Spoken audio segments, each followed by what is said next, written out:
멘토를 위한 10가지 제안이 있습니다. 객관성을 유지해라. 객관성을 유지하기 위해서 항상 근거를, 오늘 구역예배 설교를 하시고 또 들었겠지만 항상 근거를 말씀에 두라는 거예요. 하나님 말씀에 또는 설교 말씀에. 그래서 항상 이 성경에 이러더라, 말씀이 이러더라. 똑같은 얘기해도 나중에 이제 결과는 성령이 거둬야 되기 때문에 항상 이 교육을 할 때는 이 객관성을 유지하는 때는 하나님께 두라. 전도도 마찬가지예요. 우리가 이렇게 우리의 기도 간증도 할 수 있겠지만 그 주어는 항상 하나님이 되도록. 멘티에게 정직이라. 정직한다는 것은 하나님은 항상 우리의 의도와 지향성을 보기 때문에 우리가 정직하다면서도 그 주체는 내가 될 수 있거든요. 내 기준으로 정직을 외치면은 누군가는 상처를 받게 돼 있어요. 그리고 내 기준으로 정직을 외치면은 그 통견적으로는 그게 정직할 수 없어요. 그러니까 항상 정직할 때도 마찬가지로 내 의도, 내 경향, 내 지향성이 예수 그리스도를 기준으로, 예수 그리스도를 기준으로. 우리는 윤리도덕주의가 아니기 때문에 윤리도덕은 내 기준이에요. 내 마음에 들면 하고 마음에 들지 않으면 안 하는 거예요. 윤리도덕 기준은 내가 기준이니까. 그건 성경적 정직이 아니라는 거예요. 세 번째는 멘티의 모델이 되어라. 모델, 우리가 예수의 편지다, 예수의 향기이다 그랬던 것처럼 우리의 진정한 멘토는 예수 그리스도이기 때문에. 그리고 당신의 멘티에게 진정으로 헌신해라. 헌신하라는 것은 물질적인 헌신도 중요하지만 이런 어떤 그 옳고 그른 문제도 내가 오를 수 있어요. 근데 우리는 내 오름을 이렇게 양보해 줄 수 있는 넓은 의미에서 이것도 헌신이죠. 그러니까 헌신을 더 좋은 말로 하면 사랑이에요. 사랑은 상대 입장에 서주는 거잖아요. 우리 영적인 동물이기 때문에 상대는 알거든요. 특히 우리가 옳은 말 할 때 참 제일 어려워요. 제가 옳은 말은 제일 많이 하잖아요. 그래서 저도 엄청 애를 쓰고 또 요즘에 와서는 더, 그래서 내가 항상 교만하지 않게 달라고 기도하는 거예요. 왜? 옳은 말 하다가 잘못하면 실수를 많이 하거든요. 지금 정치인들이 누가 틀린 말 합니까?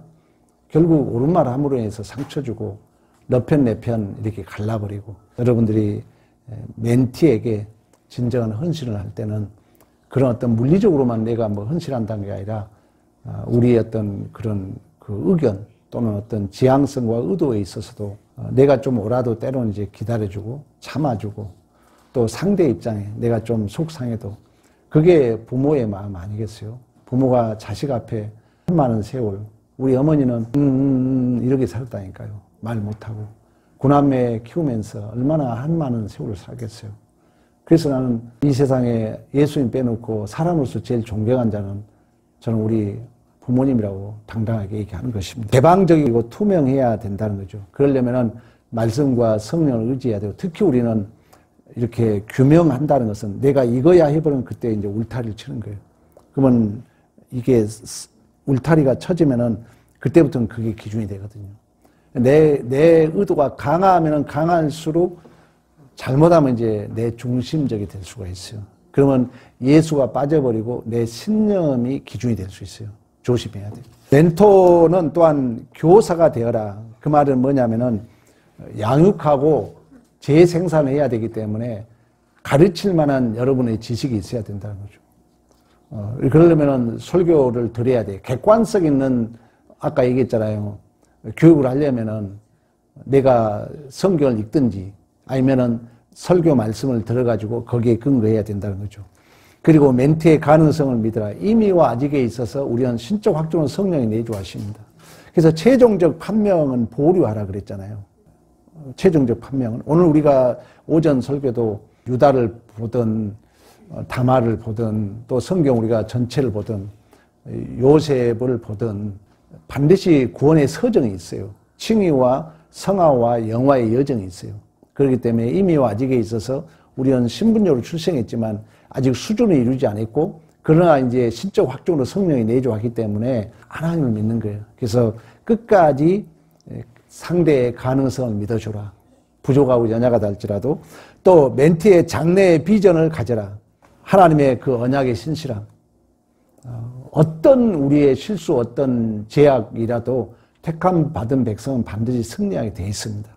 그렇기 때문에 우리는 끝까지 그러한 성도 상대에 대하여, 멘티에 대하여 가능성을 믿어주고 또 장래의 비전을 갖고 그리고 멘토 자신의 삶에 최선을 다해야 되는 것입니다. 내 자신에 대하여 그러려면 여러분들에게 내가 꼭 강조하지만 시간과 물질에 대하여 기도를 많이 해야 돼요. 내가 시간을 어떻게 쓰고 있는가? 물질을 여러분들이 어떻게 쓰고 있는가? 왜 물질은 내 분신과 같거든요. 근데 이 물질이 잘못하면 이제 도덕주의에 또 물질도 빠질 수 있어요. 도덕주의는 철저하게 내가 기준이 되는 거예요. 근데 하나님 중심이라는 것은 내가 없다는 거 했잖아요. 여러분들이 믿음으로 산다는 내가 없는 거예요. 그러니까 옳고 그름이 없는 거예요. 그걸 이제 추적해 가는 것이 나의 이제 비참의 자리까지 우리 주님이 추적해 가는 거예요. 그래서 완전히 이게 이제 종말이거든요. 이게 샤바트 안식이에요. 근데 내가 근거가 있으면 그건 신앙이 아니라는 거죠. 그때부터 이제 나는 윤리도덕주의 신앙생활을 합니다. 착한 척 하지만 모든 근거는 나야. 특히 시간과 물질에 대하여. 하나님의 뜻에 옳고 그름은 1차적인 문제야. 일단 순종이에요. 충성이에요. 그게 믿음이죠. 그러한 내 자신을 이렇게 살다 보면은 멘티가 이제 그걸 보고 충격을 받는 거죠. 그 충격이 우리의 고정관념을 흔든다 그랬잖아요. 그리고 이 충격이 고정관념에서 엑스도스, 흔들려 빠져나오는 거예요. 이걸 구원이라고 해요, 인문학에서는. 우리 기독교도 약간 그런 응용에 볼 수 있는 거죠. 예수 그리스도가 구약의 모든 것을 허물었던 것처럼. 그리고 우리 멘토도 항상 배우는 자가 돼야 돼요. 전이라는 그 철학적 용어가 있어요. 가장 신앙인들이 실수한 게 뭐냐면 설교를 여러분 안 듣잖아요. 이렇게 눈 감고 있고 고개 숙이고 그 사람은 설교 안 듣고 있는 사람들이거든요. 그러면 내가 아는 걸 착각해요. 이렇게 전이에 다 들은 것 같아. 목사님 계속 하는 얘기 하는 것 같아. 근데 그 말씀이 육신이 되어 실천적 부분에 있어서는 밖에 나가면 말씀이 설교가 하나도 기억 안 나는데 그 언어가 없다는 것은 없다는 거예요. 내가 언어적 구조로 포획하지 못하면 없다 그랬잖아요. 그래서 여러분들이 항상 배우는 자로서 안 배우면은 우울감이 옵니다. 우울증이라는 것은 뭐냐면은 이 세상이 억압에 오잖아요. 이 해석이 안 돼. 그러면 우울증 걸린 사람은 진실하다 그래. 이게 되게 순해, 진실해. 그러다 보니까 이 세상적인 기준 내가 보는 거야. 내가 보이는 거야. 그러면 나에 대하여 염려와 두려움이 생기는 거야. 나에 대한 혐오감이라고 그래요. 그 정신분석학에서는. 나에 대한 혐오, 내가 싫다는 거예요. 네가 더 막 해야 되는데 이거 막 세상에 기가 주고 그러다 보면 내 언어가 느려져. 내 행동이 느려져. 두려움, 염려가 생겨요. 그럼 우울감이 엄습해 옵니다. 그러니까 여러분이 말씀을 계속 들으면은 이게 이러한 항아리에서 나를 탈출시키거든요. 그렇지 않으면 우리가 내가 노력을 하지 않으면은 그러한 우리의 어떤 항아리 같은데 어둠에 내가 갇힐 수 있다는 것입니다. 멘토링은 교회의 모든 사역을 다 커버할 수 없습니다. 멘토링이 중요한 부분이긴 하지만은 모든 부분의 균형을 맞춰야 교회는 건강한 교회가 될 수 있습니다. 그러면 모든 부분의 균형을 맞춘다는 것은 교회는 누구의 몸이에요? 예수의 몸이에요. 균형을 맞추려면 내가 좀 힘들어도 예수에게 내가 굴복당해 줘야 돼요. 이 건강한 교회죠. 우리가 서로 막 옳은 얘기 해버리면 내 뜻대로 내 의지대로 가버리면은 이제 교회는 건강한 교회가 될 수가 없어요. 좀 힘들어도 예수 모습이 충만해 가도록 노력해야 된다는 것입니다. 혼돈이라는 건 뭐라 했어요? 저녁이 되고 아침이 되면 이 혼돈은 사실 엄밀히 말하면 물리적 어둠도 있지만 이제 그 진리가 없는, 예수가 없는 각자가 왕이 되는 그런 오류에 빠질 수 있습니다. 교회는 그리스도의 몸입니다. 유기체란 살아있는 생명체를 일컫는 말입니다. 이에 반해 생명이 없는 무기체는 사람들은 딱딱하고 굳은 조직체로 부릅니다. 그래서 저는 그런 예를 들어요. 포장마차 가면은 생명체가 다 잘려 있잖아요. 항상 우리는 유기체야. 그러니까 교회를 이제 전체적으로 생각하라는 거예요. 또 우리가 또 여러분의 존재에 있어서 우리가 예수의 몸이라는 걸 생각하라는 거예요. 그래서 최대한 예수가 근거가 되도록 예수님이라면 어땠을까? 예수님이라면 어땠을까? 이게 우리의 신앙이죠. 근데 예수는 없고 내가 보니까 아니야. 내가 보니까 맞아, 내가 보니까 틀려. 이러기 때문에 이제 혼돈입니다. 그래서 교회는 유기체라는 것은 예수의 몸이기 때문에, 성령의 유기체로. 그래서 그리스도의 몸인 교회는 살아있는 유기체로 예수님이 그 몸의 머리가 되고 구원받은 모든 성도들은 지체가 되어야 할 줄로 믿습니다. 교회는 그리스도의 몸입니다. 그리스도의 몸인 교회도 마찬가지입니다.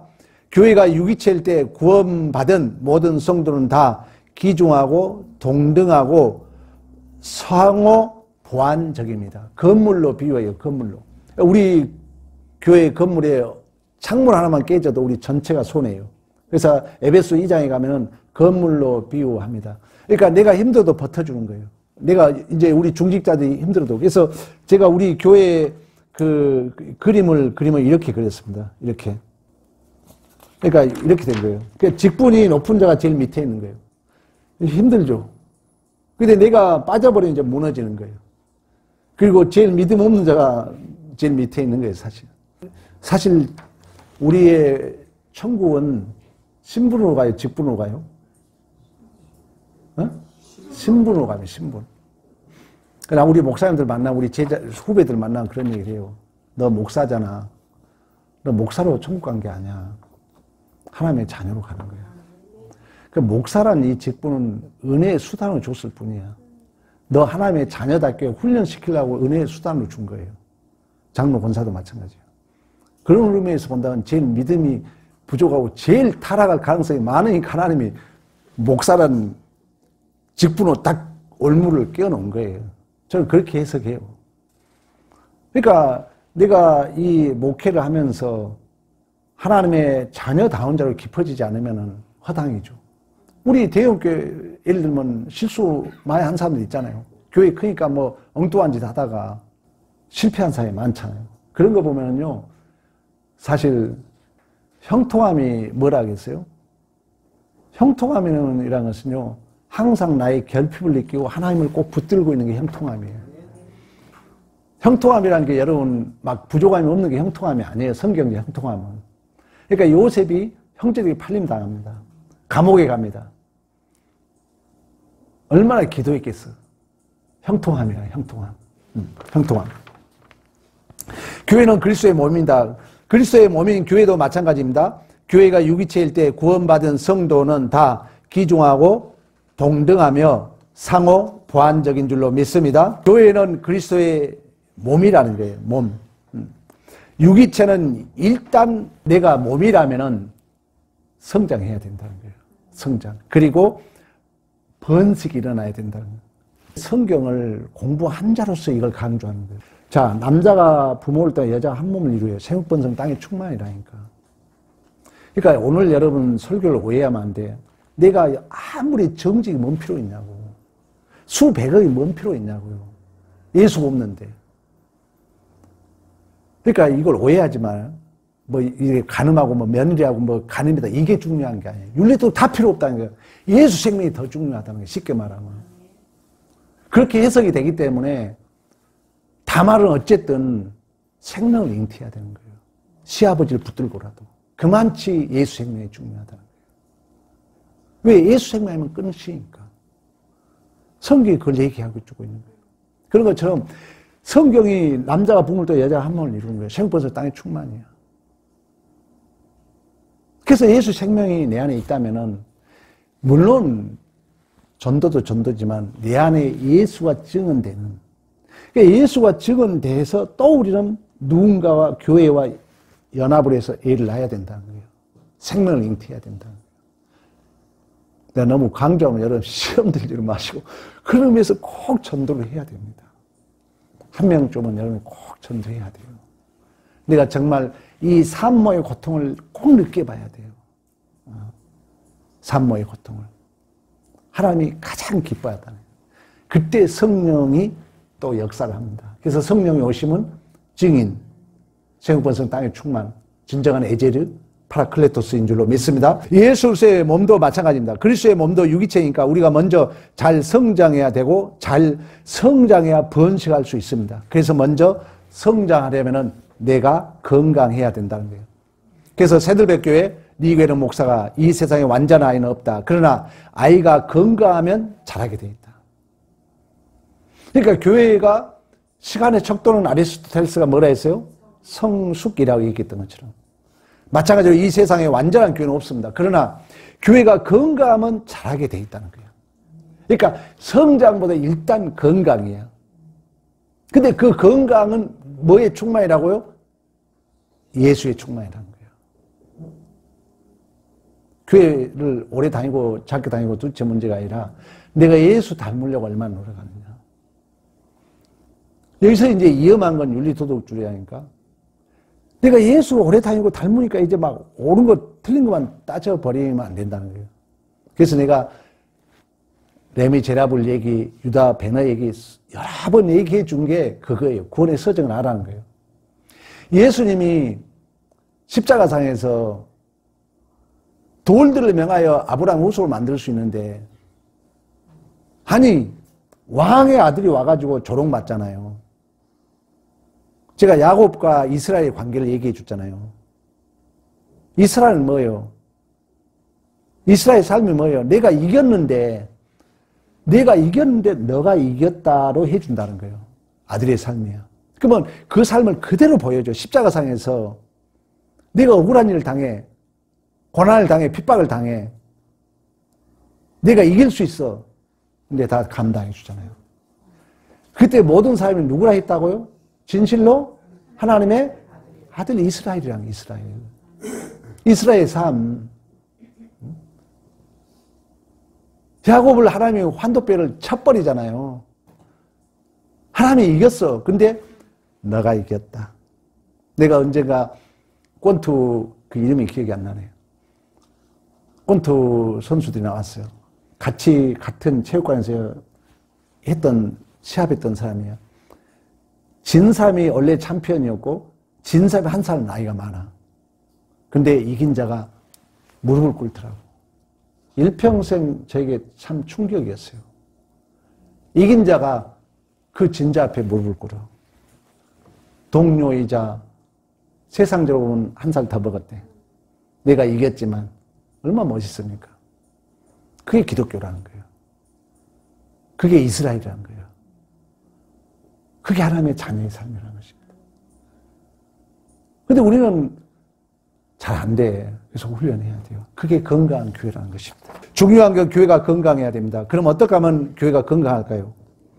위가 아파. 그래서 무조건 소화제 먹으면 안 되잖아요. 위가 아픈 것은 우리가 소화가 안 돼서 위가 아프지만 탈이 나서 아프기도 하고 이암이 걸려서 배가 아프기도 하며 다양하다는 것입니다. 이암이 걸리면 배가 아파요. 그런데 뭐 배탈이겠지 하고 소화제만 먹으면 큰일 난다는 거예요. 빨리 병원에 가서 각종 검사를 해서 암이다. 이렇게 되면 빨리 이암 치료를 받아야 되고 그냥 놔두면 암이 퍼져서 결국 죽게 되죠. 교회도 마찬가지입니다. 교회도 우리 이제 교회를 자주 나오신 분은 그렇지만 이제 안 나온 그 멘티들이 속으로 그럴 수 있거든요. 겉은 다 위선자들이라고. 나도 마찬가지지만 여러분 진실을 다 속이고 다니잖아요. 심리학에 보면 다 나와요. 하나님은 내 바닥 다 내놓길 바라는데 우리는 말 안 하잖아요. 자존심상하니까. 숨기고 살잖아요. 그래서 정신무성에서 뭐라 하는 줄 아세요?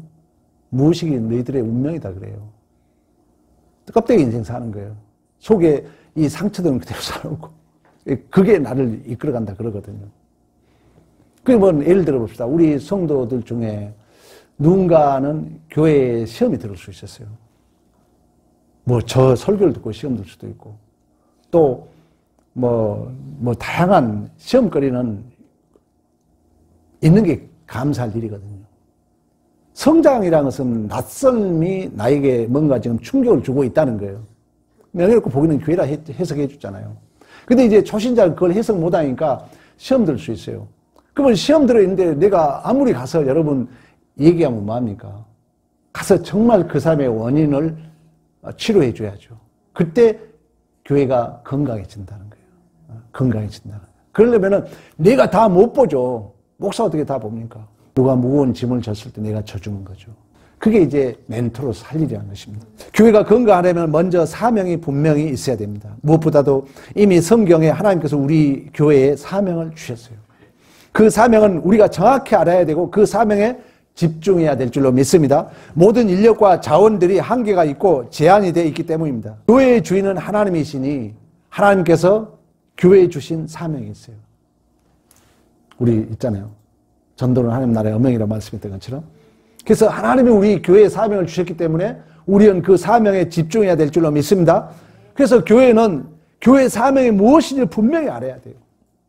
중요한 것은 사명인데 감사하게도 이미 교회의 사명은 성경에 나와 있다는 거예요. 왜? 아까 얘기했죠. 성경 여러분 흐름을 보세요. 남자 부물 떠 열합을 한 몸을 이루어 세국번성 땅의 충만. 이게 영적 출생인데 이걸 모여가지고 사이비들 그 이단들이 뭐 하는 거예요. 그래서 남신 여신을 만드는 거예요. 그래서 그들은 물리적 자식 많이 나는 것을 복으로 여기는 거예요. 그래서 이슬람 애들도 막 결혼해가지고 애 많이 낳잖아요. 그러니까 영적인 거거든요. 생명 예수 씨를 말씀하고 있거든요. 해석적 잘못된 해석이죠. 교회의 사명 첫째는 전도라는 거예요. 전도. 영혼을 살리고 우리 주님이 뭐라 했어요? 우리 주님이 뭐라 했죠? 내가 먹을 양식이 뭐라 했어요? 아버지 뜻을 이루는 거예요. 그 아버지 뜻은 뭐예요? 나에게 맡긴 영혼을 살리는 거예요. 그마치 중요하다는 거예요. 안 믿는 사람을 주님께로 인도하는 일이 사명입니다. 구원의 방주의 역할입니다. 두 번째, 이 사람들을 잘 성장시켜서 재생산하게 하는 것입니다. 이것이 제자화라고 볼 수 있고 재생산이라고도 볼 수가 있습니다. 이 두 가지입니다. 첫 번째, 안 믿는 사람을 교회로 인도해야 돼요. 교회로 인도. 근데 교회 인도의 과정은 여기 봐요. 3가지, 아니 5가지 얘기해요. 오이코스. 첫째는 계획 세우는 거예요. 교회에 잘 안 나온 사람 5명, 전도해야 할 사람 5명. 두 번째는 기도합니다. 세 번째가 중요해요. 세 번째가 관계예요. 요즘은 관계 전도라 했잖아요. 관계 전도에서 3번 차 마시고 3번 밥 먹고 3번 선물하고 이제 그 다음에 초청하는 거예요. 바로 초청하면은 정착하기 힘드니까 여러분들이 먼저 관계를 맺고 초청하면은 훨씬 정착률이 좋습니다. 그리고 나머지는 누구의 영역이다? 하나님의 영역이다. 양육하고 훈련하여 제자화시키고 다시 세상으로 나가서 복음을 전하고 재생산하도록 성장시키는 것입니다. 이 두 가지가 교회의 중요한 사명입니다. 이것을 한 문장으로 만드는 것이 바로 사명 선언문입니다. 이웃을 주님께로 인도하여 재생산 제자가 되게 한다. 이것이 하나의 선언문이라는 거죠. 이웃을 주님께 전도하는 것입니다. 그러니까 이웃을 주님께 인도하여 재생산 제자가 되게 한다. 그러니까 이웃을 주님께 인도한다는 것은 전도이고 재생산 제자가 되게 한다는 것은 재생산할 수 있는 제자로 만드는 일입니다. 그래서 여러분 요셉에 대해서 공부했잖아요. 네가 생명의 삶을 산다, 영화의 삶을 산다는 것은 네가 천국 가서 영화의 삶을 살겠지만 요셉의 삶은 그대로 누구의 삶을 재현한다 그랬어요? 예수의 삶을 재현하는 거예요. 예수의 삶. 그래서 요셉은 그대로 형들을 찾아 나서는 거예요. 우리 주님이 찾아 나섰던 것처럼. 우리 주님이 팔렸던 것처럼 팔려가는 거예요. 그리고 우리 주님이 결국 그 형제들 구원했던 것처럼 요셉이 또 그 형제들을 구원하는 것입니다. 이게 바로 재생산이죠. 예수의 씨가 내 안에 들어와서 다시 우리가 예수 닮은 자로서. 왜? 진정한 우리의 멘토는 누구인가? 예수니까. 사명 선언문의 이 두 가지가 매우 중요합니다. 사명은 미션이라고 말할 수 있는데 미션이 있고 비전이 있습니다. 미션이 더 중요할까요? 비전이 더 중요할까요? 비전도 중요하고 미션도 중요합니다. 그런데 미션, 사명이 더 우선순위이고 더 중요합니다. 미션을 이루기 위해서는 반드시 비전이 있어야 됩니다. 미션은 목적이고 비전은 목표입니다. 미션은 뿌리입니다. 뿌리는 보통 안 보이는데 나무가 있어 가장 중요한 건 뿌리죠. 뿌리가 부실하면 나무가 부실합니다. 이 미션을 가지고 사명을 가지고 목적을 가지고 이제 나머지가 뒷받침이 돼야 된다는 거예요. 마찬가지로 교회 사명 선언문은 겉으로 잘 드러나지 않아요. 그런데 가장 중요한 밑바닥부터 받치고 있는 것이 바로 미션입니다. 그러니까 우리 마음속에 항상 전도를 해야 된다는 거예요. 이처럼 우리의 목적을 가지고 있으면 반드시 성령이 역사하실 줄로 믿습니다. 이처럼 비전은 줄기에 해당합니다. 건물로 비유하면 건물의 기초에 해당하는 것은 미션 사명입니다. 비전은 기둥입니다. 건물의 기둥도 중요하지만 더 중요한 기초고 기초가 부실하면 100층 건물도 무너지는 것입니다.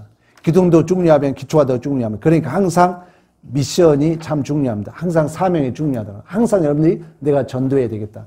그러니까 전도를 할 때만 성령의 능력을 경험해요. 그래서 현장에 있어야 된다. 목회자들은. 그래서 저도 이제 수요일마다 다른 교회 전도하러 갑니다. 내가 이거 지금 배우다가 지금 못 배우는데 하나님 앞에 갈 날이 이제 가까워지잖아요, 우리. 하나님이 가장 기뻐하는 게 전도라니까. 그래서 내가 하나님 100명 채워주면 하겠습니다 했는데 하나님의 음성이 너 100명 조건부냐? 하나님이 제일 싫어하는 게 조건부거든요. 인과응보적 원리는 윤리도덕주의니까 하나님이 제일 싫어해요. 그래서 이제 하나님 앞에 바꿨어요. 하나님 그냥 하겠습니다. 그러고 이제 기도하고 있는데 마치 목사님이 수요일날 전도를 정해버렸어. 그래가지고 내가 얘기했잖아요. 그때 다리도 아파가지고 수요일날 이제 가야 되는데 화요일날 전화가 왔어. 목사님이. 황 목사님 내일 올 거냐고. 그러니까 이제 이게 여러 생각이 들어. 아, 다리 핑계대고 가지 말까. 막 이런 핑계가 되는데 가겠습니다 했어요. 근데 그 다음날 수요일날 아침에 일어났는데 다리가 기적같이 나은 줄로 믿습니다. 이건 진짜 간증이에요. 이 발목 이게 삐지면요 이렇게 나을 수 없어요. 이 간증이 안 돼요. 이거 뭐 어쨌든 뭐 우리는 그 과정은 모르잖아요. 그러나 우리는 어쨌든 긍정적으로 해석하자면은. 그래서 저도 이제 수요일날 전도하고 토요일날 사실 저는 어쩔 때는 목사가 토요일날 설교 준비해야 되잖아요. 밥 먹고 가면 2시, 3시 돼버려요. 어제도 12시 넘도록 교회에 있었어요. 이제 그때 가지고 또 뭐 주보 만들고 뭐 하다 보면 시간이 금방 가버리더라고요. 그러나 우리의 마음은 항상 이런 여러분 전도의 마음. 여러분 주위에 얼마나 많습니까? 비전 중심적 교회는 프로그램의 중심입니다. 교회에서 양육훈련 다른 어떤 걸로도 대리할 수 없고 또 포기할 수 없는 부분입니다. 이러한 여러분 프로그램, 이러한 이제 우리가 멘토링 교육 받고 있잖아요. 이제 불과 한 몇 번이면 멘토링 교육이 끝나요. 기초적인 여러분이 당위성은 다 배운 것입니다. 아이가 엄마 젖을 먹고 난 다음에 이유식을 하기 전에 분유를 먹습니다. 분유를 먹는데 이 분유가 애한테 맞는 분유가 있고 안 맞는 분유가 있습니다.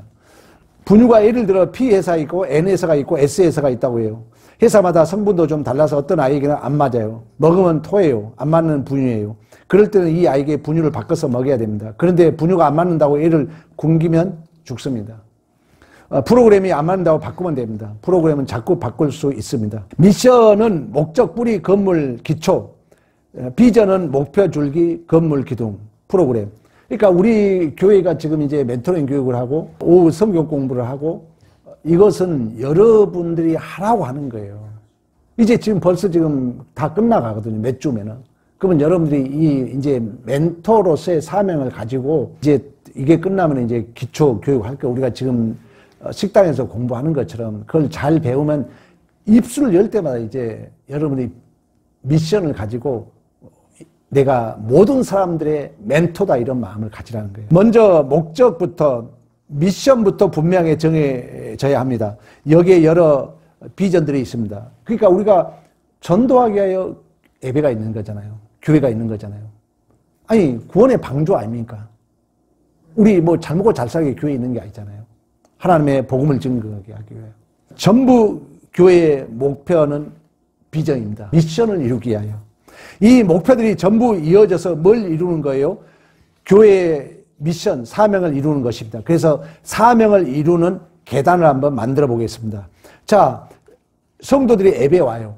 예배 오면은 교제를 해야 돼요, 교제. 그래서 일주일에 한 번 만나라고 그런 거예요. 저도 만나러 다니잖아요. 여기저기. 꼭 여러분들이 일주일에 한 번 안 만나면 통화라도 또는 메시지라도. 여러분 구역원만큼은 책임을 져야 됩니다. 그리고 성장해야 되고 교회에 왔잖아요. 그러면은 여기서 머물러 있으면 안 되죠. 그 다음 단계로 자라가야 됩니다. 반드시 6개월 이내에 7명 사귀면 교회를 안 떠난다 그랬잖아요.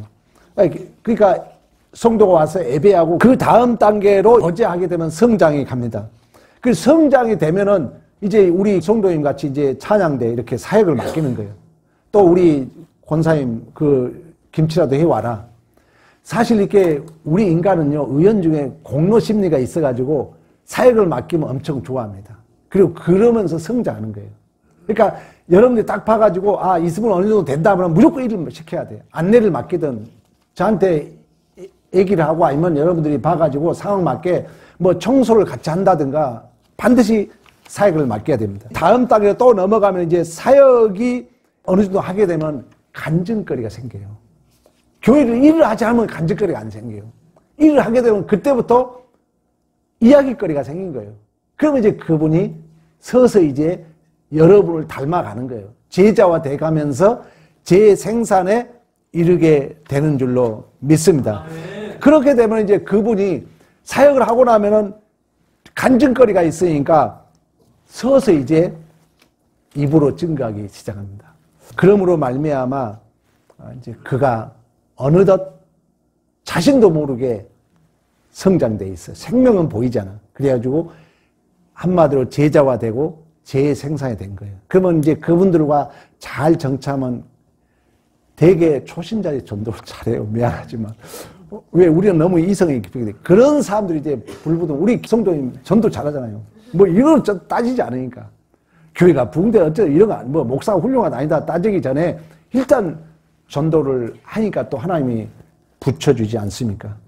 이처럼 여러분 균형 있는 교회가 건강으로 이렇게 자리 잡혀서 우리 함께 부흥을 목도하는 이러한 믿음의 승리가 있기를 간절히 축복합니다.